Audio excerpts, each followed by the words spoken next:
Mawalang galang na, pero tang ina ninyo nakukuha niyo yung gigil ko, putang ina ninyo eh. Ha? Pagalit na galit kayo sa INC, pati dito sa comment section, medyo napapagod na ako mag-block. Ba't pagalit na galit kayo, mga putang ina ninyo, inaano ba kayo ng INC? Ngayon kasi, pinaglalaban talaga nila ay laban sa korupsyon. Hindi lang naman ito tungkol kay Marcoleta eh. Nagagalit kayo dahil kay Marcoleta? Yan ba? Ha, mga baka ng ina ninyo? Dahil lang na-traffic kayo, mga hindot, pero hindi kayo nagagalit na nakawan tayo ng trilyon, bilyon.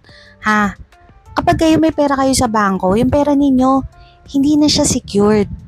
Kasi kinuha nila yung pera ng PDIC. Ang dami-daming problema ng Pilipinas ngayon. Tapos nagagalit kayo dahil galit kami. Mga baka ng ina nyo pala eh. Mga putang ina nyo talaga eh. Tang ina ninyo.